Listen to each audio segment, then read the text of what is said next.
Article 244 of the Indian Constitution is part of a section called Part X, which focuses on special administrative systems for certain regions in India. These regions are known as scheduled areas and tribal areas. The Constitution recognizes that these areas and the people living in them have unique needs and challenges, which require a different approach to governance.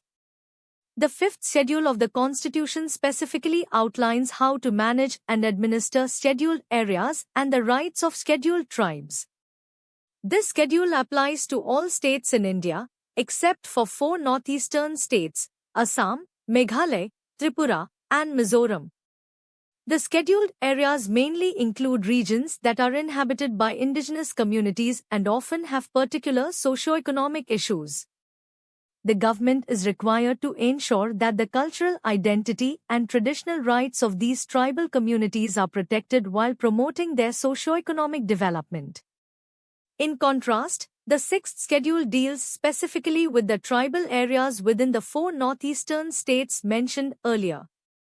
It provides for a greater degree of autonomy and self-governance for the tribal communities in these regions. These areas have their own councils called autonomous district councils, which have the power to create laws and manage resources according to the customs and needs of the local population.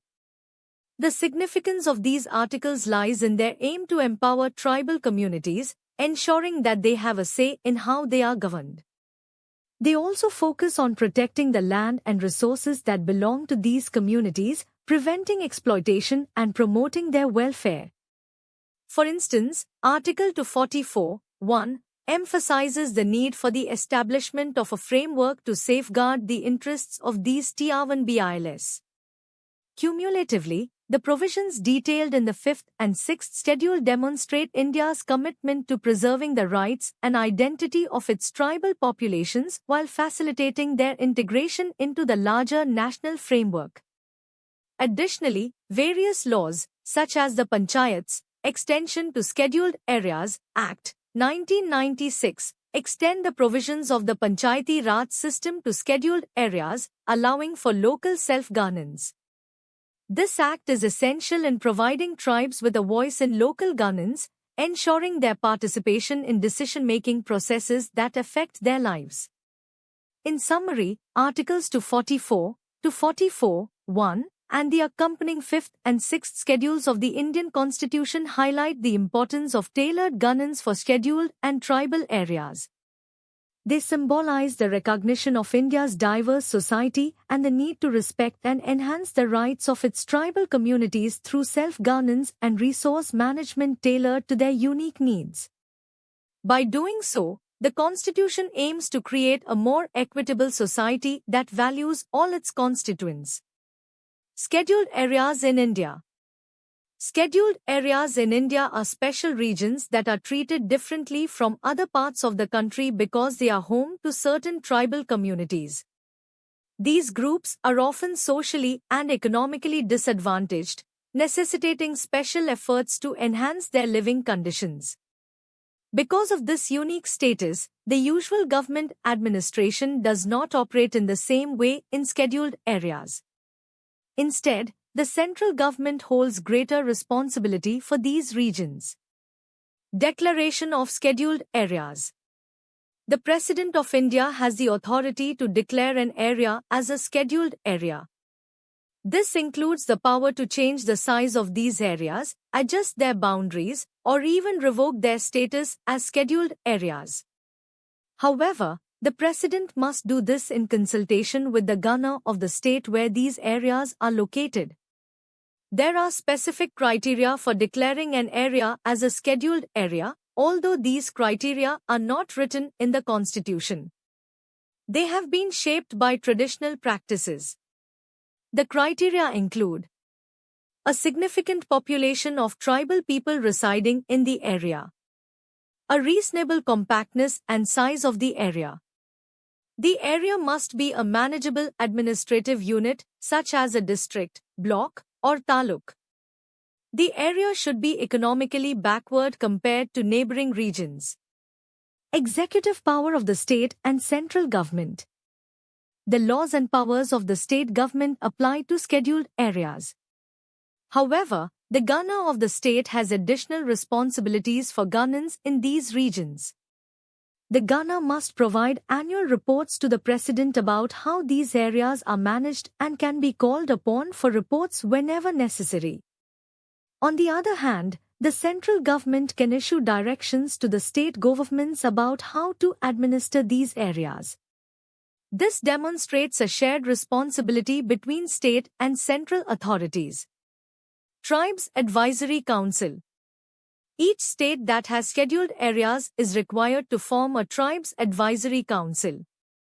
This council advises the government on the welfare and development of the scheduled tribes. It consists of 20 members, with at least 75% of them being representatives from scheduled tribes in the state's legislative assembly. If a state has scheduled tribes but no scheduled areas, the president can direct that a similar council be established. Laws applicable to scheduled areas. The governor has the power to direct that certain laws passed by the parliament or state legislature do not apply to scheduled areas, or to modify them for that region. The governor can also make regulations to ensure peace and good governance in the scheduled areas, but must consult the Tribes Advisory Council before doing so. These regulations can address various issues, including restrictions on the buying and selling of land within the tribal community, regulations surrounding the allotment of land to tribal members, controls on money-lending activities that affect tribal people. Any regulations made by the governor require the approval of the president. Commissions for scheduled areas. The Constitution mandates the President to appoint a commission to evaluate the administration of scheduled areas and assess the welfare of scheduled tribes. This commission can be appointed at any time but is required to be set up every 10 years after the Constitution came into effect. The first commission was appointed in 1960, led by UN Dhebar, and it presented its findings in 1961. After 4 decades, a second commission was established in 2002 under the leadership of Dileep Singh Bhuria. This second commission submitted its report in 2004. In summary, scheduled areas in India are designated regions where tribal communities live, often facing unique social and economic challenges. The governance of these areas involves special provisions and regulations to protect and promote the welfare of the tribes, making the administration of these regions significantly different from other parts of the country. Relevant constitutional articles. The concepts of scheduled areas and their administration are primarily dealt with in Article 244 and Article 244 of the Indian Constitution, which outline the provisions for the administration of scheduled areas and scheduled tribes, ensuring their protection and development in the socio-economic landscape of India. Administration of tribal areas in India. The Constitution of India has special rules for managing tribal areas, especially in the 4 northeastern states, Assam, Meghalaya, Tripura, and Mizoram. These rules are laid out in the 6th schedule of the Constitution. The reason these particular states are given special treatment is that the tribal communities living here have retained their unique cultures, customs, and lifestyles. Unlike tribes in other parts of India who have blended more with the dominant culture, the tribes in these northeastern states maintain their distinct identities. Currently, there are 10 designated tribal areas spread across Assam, Meghalaya, Tripura, and Mizoram. These areas are unique and are called autonomous districts. While these districts have independence in various matters, they are not completely outside the control of the respective state governments. The Constitution gives the governor of each state the authority to organize these autonomous districts, meaning the governor can adjust their sizes, names, and boundaries. If an autonomous district is home to multiple tribes, the governor can further divide it into separate autonomous regions. Each of these autonomous districts has a district council, which includes 30 members. Of these members, 4 are chosen by the Gunner, while the remaining 26 are elected by the residents through voting, following the principle of adult franchise. The elected members serve a term of 5 years, unless the council is dissolved earlier. On the other hand, the nominated members serve at the Gunner's discretion, meaning they can be removed at any time. In addition to the district councils, each autonomous region can have its own regional council.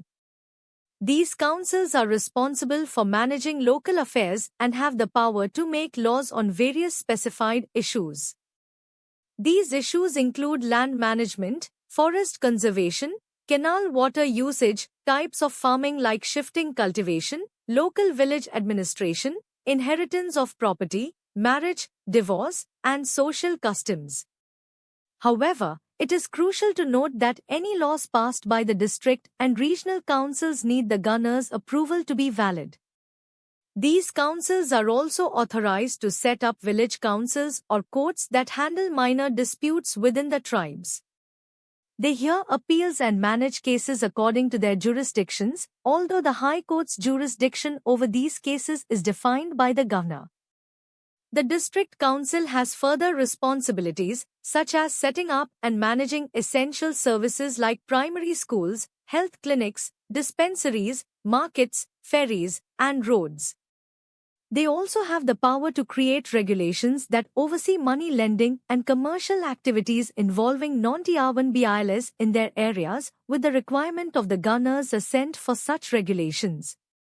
Moreover, these councils can assess and collect land revenue and impose certain taxes to fund local projects and services. Important to note is that acts from the Indian Parliament or state legislatures do not automatically apply to these autonomous districts. Instead, they either don't apply at all or are applicable only with particular modifications or exceptions. Lastly, the Governor has the authority to set up a commission tasked with examining and reporting on matters related to the administration of these autonomous districts or regions. The Governor can also dissolve a district or regional council based on the Commission's recommendations. In summary, the administration of tribal areas in the northeastern states of India is characterized by a blend of autonomy and oversight, aimed at maintaining the cultural identity of the tribes while providing governance tailored to their specific needs. This framework is encapsulated primarily in Article 244 and the 6th Schedule of the Constitution, which carefully balances the complexities of tribal governance with state authority, enabling better self-management for tribal communities.